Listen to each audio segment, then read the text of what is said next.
welcome to Congress in Context. Imagine you are a parent trying to figure out if your kid's brand new smart toy is, recording their conversations. Right. And maybe beaming that data to a server halfway across the world. Yeah, it's a real concern for a lot of people right now. Exactly. And while you're worrying about that, the very people in charge of regulating that toy are using, 18th century parliamentary mechanisms just to keep the post office open. Yeah, it really is a fascinating paradox. So welcome to this deep dive into the source material.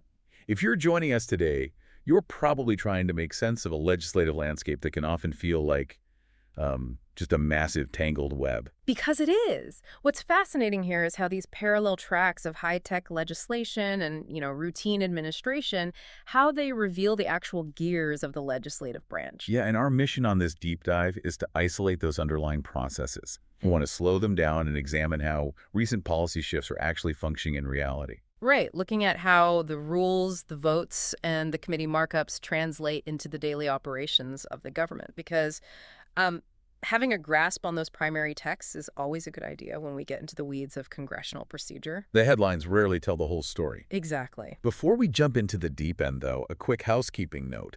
This is a completely independent, ad-free civic education project. And we want to keep it that way. Right. So if you find this breakdown helpful, you can support the production infrastructure by using the Buy Me a Coffee link right there in your app's show notes. You'll also find a full bill summary breakdown linked there so you can read the texts for yourself. Definitely check that out because you will want those texts today. The tension in our sources is just incredible. It really is. Congress is simultaneously wrestling with the regulation of rapidly evolving future technologies like AI chatbots for minors, while, executing the mechanical everyday duties of running a government. Yeah, funding, government contracts, naming postal facilities. Exactly. Think of Congress right now like a homeowner who is frantically trying to install a complex, state-of-the-art smart home network, while also making sure the basement plumbing works. Right, and sorting through a mountain of Daily Mail at the same time. Yeah, they're realizing it doesn't matter how smart the AI thermostat is if the basement is actively flooding. Well, and we tend to focus on the flashy, high-profile arguments, but the architecture of how these things move or don't move is where the structural power really lies. So let's start with the floor action. On August 3, 2026. The Senate held a cloture vote on H.R. 6500. Right. Now, this is officially titled the AGOA Extension Act, dealing with African trade agreements and customs user fees. Which sounds very specific. It does. And the cloture motion, which is just the mechanism to end debate and force a final vote passed with 89 yeas to 4 nays. That's vote number EX.218. So a very wide margin. Yeah, it sounds like a great bipartisan day for international trade, right? You would certainly think so from the title, but the trade aspect is actually completely irrelevant here. Okay, let's unpack this. H.R. 6500 is technically about African trade agreements. Mechanically, why is it being used as a legislative vehicle for a continuing resolution to fund the government? Well, it comes down to a constitutional requirement. Under the Constitution, any bill that raises revenue, meaning anything that funds the government, has to originate in the House of Representatives. Right. But let's say the Senate needs to pass a funding bill quickly to avoid a lapse in appropriations. They simply don't have time to wait for the House to draft one, debate it, and pass it. What do? They look at the legislative calendar and find any House-passed bill that is already sitting on the Senate side. In this case, the AGOA Extension Act. Okay. They essentially strip out all the original language about trade and customs fees, and they insert the text of a continuing resolution inside it. Wow. So they just replace the cargo entirely. Exactly. It satisfies the constitutional requirement because the vehicle itself originated in the House. So that 89-4 vote wasn't necessarily an overwhelming consensus on African trade.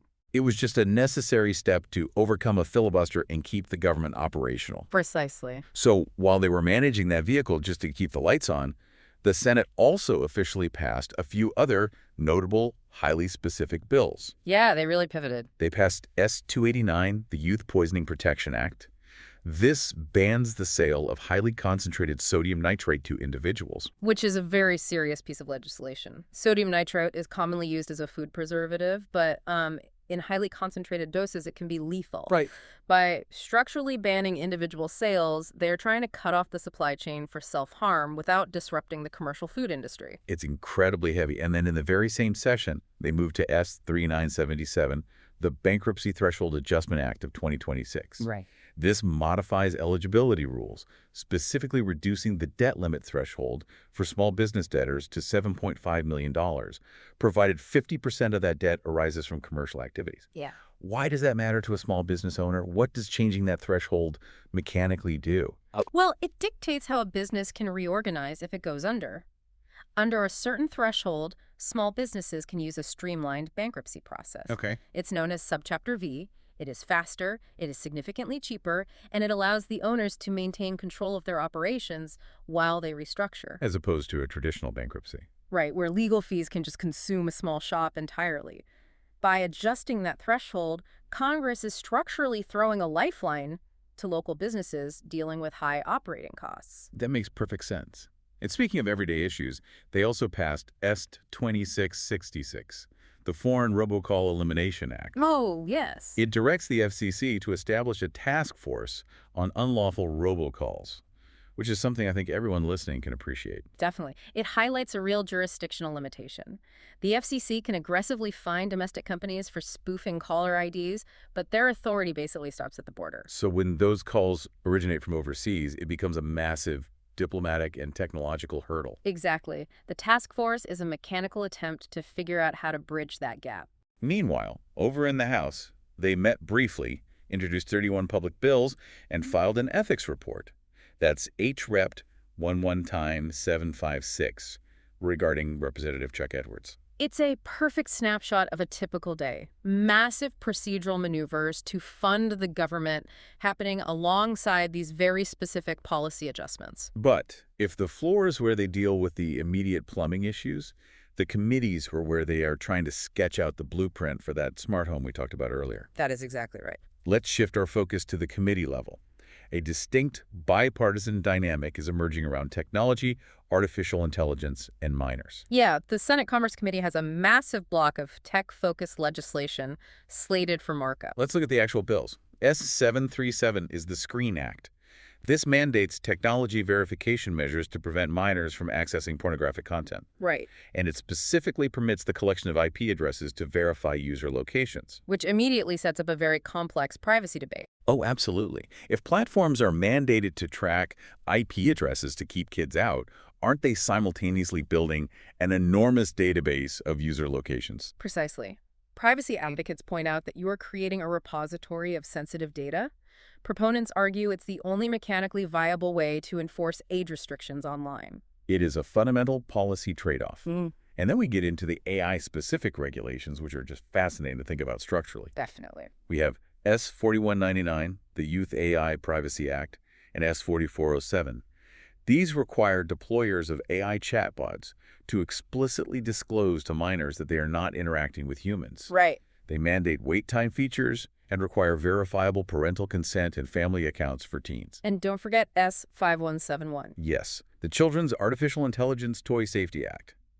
That mandates a study on the risks and benefits of AI-enabled smart toys, plus a joint action plan from the FTC and the Consumer Product Safety Commission. This really raises an important question about how the legislative branch fundamentally approaches the architecture of the internet. Well, here's where it gets really interesting. We see all these bills targeting AI. For kids, mandating disclosures that you aren't talking to a human, or forcing a wait time feature. Yeah. But structurally, how does a piece of legislation dictate the exact user interface and automated response times across every different covered platform? Well, they don't. They don't write the code. No, not a single line. It operates by shifting the liability. Congress creates a statutory requirement like implementing a wait time to interrupt prolonged engagement. Right. They then task a regulatory body, usually the Federal Trade Commission, with defining what compliance actually looks like. The platforms then have to design their interfaces to meet those regulatory benchmarks. So Congress sketches the blueprint, the FTC writes the building code, and the tech companies have to construct the actual walls. Exactly. And if the private sector doesn't meet those benchmarks, the FTC can impose civil penalties. It forces the technical solution through regulatory enforcement. That is fascinating. And it's not just the Commerce Committee grappling with this. The Judiciary Committee is holding a hearing on the consumer cost of AI surveillance pricing. Right, exploring how algorithms might adjust consumer prices based on data. Meanwhile, the Intelligence Committee is evaluating S-4402. This requires reports on the use of AI to access unminimized data under the Foreign Intelligence Surveillance Act, or FISA. That is a crucial one regarding data collection. Wait, define unminimized data for me mechanically. That sounds like a technical way of saying they are collecting a massive amount of raw data on American citizens. Essentially, yes. When intelligence agencies monitor foreign targets under FISA, they often incidentally collect communications from Americans who happen to interact with those targets. Right. Standard procedure requires minimizing that data, meaning masking the identities of the Americans to protect privacy. Unminimized data is the raw data before any of that masking happens. And they want to use AI to process that raw data. That is the policy concern. If you plug a self-learning AI into an unminimized database, it could theoretically process private information at an unprecedented scale. Wow. The bill they are evaluating demands reporting on exactly how those algorithms are interacting with that raw intelligence. It is everywhere, from intelligence gathering down to the toys in a kid's bedroom. But while Congress is regulating the cutting edge of technology, they are also attempting to modernize their own operations. And the contrast we see in the sources here is pretty striking. It really is. Let's look at federal contracting. We have a Wow. H.R. 5235 and its Senate companion, S79. Right. These prohibit federal agencies from setting minimum educational requirements, Wow. like a 4-year college degree for contractor personnel, unless it is strictly justified in writing. This is a significant mechanical shift in how the government procures labor. They are moving away from formal credentialing and towards skills-based assessments. Because they need the actual talent. Exactly. If an agency needs a cybersecurity expert, the focus is shifting to whether the candidate can perform the technical tasks rather than their specific university degree. And there is a push for efficiency across the board. S2732, the Bonuses for Cost Cutters Act, rewards federal employees if they identify surplus funds that can be returned to the Treasury. Yeah, that's an interesting incentive structure. And S2733, the Duplication Scoring Act, requires the Comptroller General to analyze legislation to prevent program overlap. So they are trying to structurally mandate operational efficiency. But then, right next to these pushes for efficiency, you have the sheer volume of routine, highly localized administrative bills. It's quite the juxtaposition. In the sources provided for this deep dive, there are over 20 bills solely dedicated to renaming United States Postal Service facilities. Yeah, over 20. For example, H.R. 1008 renames a post office for Sheriff Adrian Butch Anderson. S. 829 names one for Commander Delbert Austin Olson. It goes on and on. And you contrast those routine namings with S5163, a bill that prohibits the Postmaster General and the Deputy Postmaster General from receiving any bonuses if the USPS fails to meet a strict 95% on-time delivery metric. If we connect this to the bigger picture, you can see the dual nature of congressional administration. Yeah. Naming a post office is highly localized constituent service. On the other hand, tying executive compensation directly to rigid performance metrics is a macro-level administrative lever. Goes very blunt. It is. Removing college degree requirements for contractors while tying the Postmaster General's pay to a rigid metric reflects a broader structural shift toward output-based government administration. Which transitions us perfectly to executive nominations, another massive administrative lever. The mechanics of how the Senate handles personnel is fascinating right now. It really highlights the constraints on their time. You have individual cloture filings, like the one for Erica Schwartz to be the CDC director. Yeah. You have committee reviews, like the Judiciary Committee considering Todd Blanche for Attorney General. Yes. And then you have SRES 1817. The en-bloc resolution. Right. This resolution allows the Senate to consider 81 nominations en bloc. Just to be clear for you listening, that means voting on 81 different government officials all at once as a single group. Instead of debating them individually? Exactly. 81 people in one vote. Mechanically, how does that even work? It is purely about the math of the calendar. Yeah. Floor time in the Senate is an incredibly scarce resource. If they held individual debate time and individual votes for every single appointee, the chamber would lack the time to process anything else. Because the rules allow senators to demand debate time on every single nominee. Exactly. So by bundling 81 non-controversial nominees into an en bloc package, they can confirm them all simultaneously. It streamlines the process, but the trade-off is they bypass individual floor scrutiny for those specific people. So we've looked at the legislative vehicles on the floor, the tech blueprint in the committees, the modernization efforts, and the en bloc personnel moves. Yeah. Let's talk about future implications. What is pending right now? Well, the most immediate hurdle is H.R. 6500. Right, the vehicle for the continuing resolution. Yes. It cleared the cloture vote, but it still must pass post-cloture hurdles to finalize the appropriations and actually prevent a lapse in federal funding. Got to keep the government open. We also need to look at the broader trend of legislative power dynamics regarding the executive branch. Yeah. Let's look at H.R. 77 and its 164. The Midnight Rules Relief Act. Yeah. This is a fascinating mechanical proposed change. Currently, Congress has the power to vote to overturn regulations made by executive agencies, but they have to process them individually. Which takes a lot of slower time. Exactly. This new legislation would alter congressional procedures to allow Congress to use en bloc resolutions to package and strike down multiple last-minute regulations issued during the final year of a president's term. A so-called midnight rules. Right. So instead of addressing individual regulations one by one, they could structurally strike down a group of them with a single vote. Yeah. That is a massive potential shift in how Congress exercises oversight. It absolutely is. And speaking of long-term shifts, that block of bills in the Commerce Committee dealing with AI chatbots and smart toys, that isn't just about immediate concerns. No, it could establish the foundational framework for how the U.S. government regulates artificial intelligence and digital privacy for the next decade. Because whatever statutory language they establish now sets the parameters for administrative agencies going forward. Exactly. So what does this all mean for you, the listener? Well, whether it is the price of a delivery app regulated by S4401, or the data privacy settings on a child's toy, or just ensuring the mail arrives on time and the government stays open. The mechanics of these bills will directly touch your daily life. Understanding those mechanics is really the first step to engaging with the policy. Which brings us to the end of today's deep dive.